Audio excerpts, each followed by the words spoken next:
Carl, Colin, good to see you. I do wonder whether you think the lead out of the print is about the loss or the reservations or something else.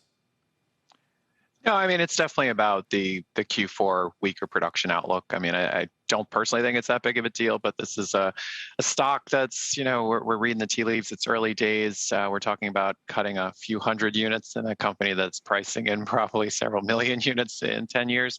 But, it's a disappointing start, but it's pretty small in the scheme of things. Right. I wonder, people were making light of the revenue figure of about $1 million, I think. When do you think that number becomes material? I mean, this is almost a pre-revenue company. I think all the investors involved hopefully were aware of that before they bought into the IPO. It was pretty transparent. It's going to take many years for this to ramp into meaningful revenue. They have, though, 77,000 orders already. So it's really about just being able to get that production up and running. And they have a really exciting electric vehicle out there that I think consumers are going to really like. Yeah.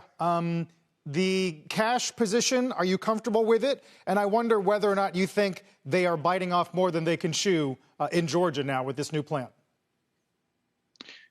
Well, with the IPO, they have significant cash. I mean, to be totally honest, I think in a few years, since they need to build this new plant, they're going to need to build out an EV charging infrastructure, more servicing. They're going to be, unfortunately, burning through quite a bit of what they raised in the IPO, and they probably might need to go out in a couple of years to raise more. If the story is successful, that's really not going to be an issue. We've seen that many times with Tesla. I mean, the Georgia plant's not really much of a surprise. It was kind of leaked to the media, and they've been pretty transparent that they were going to be building another plant because they have their R2 coming in 2024, and that's when this plant is supposed to be online. They are, what's exciting about the company is they're doing more than Tesla did. I mean, they by the end of this year will have 3 vehicles out. It took Tesla many years to get 3 vehicles on the road. So, they're trying to do a lot. It's the challenge, and that's also part of the issue in Q4 production. They said that there was challenges getting the R1S and R1T on the same line ramped at the same time. So, Colin, I mean, does it make the most sense for an investor to buy into this story now when it's really going to take several years to fully manifest and come to fruition? I mean, I have an equal weight. So, I mean, I think there's a lot of optimism priced in here. I mean, I think it's pricing in about 2.2 million units in about 10 years, which is the size of BMW and Mercedes. And, the day like today does remind people, both up and down, this is probably going to be a volatile journey.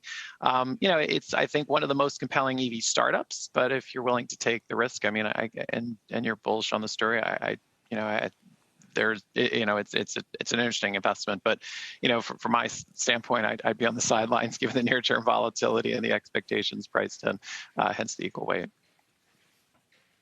Got it. I'm just wondering what the methodology is that you apply to a name like this, given the fact that it is virtually pre-revenue and so much is about the actual story and the ramp up that we're expecting to see, the forecast we're expecting over the coming quarters and coming years.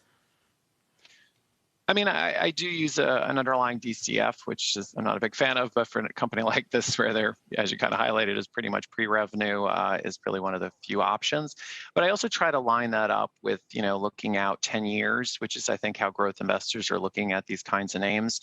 And, if they could sort of hit the volume targets that are required, and if, assuming they could hit their margins and assuming, a certain level of dilution and such. And that's where I come up with the 2.2 million units.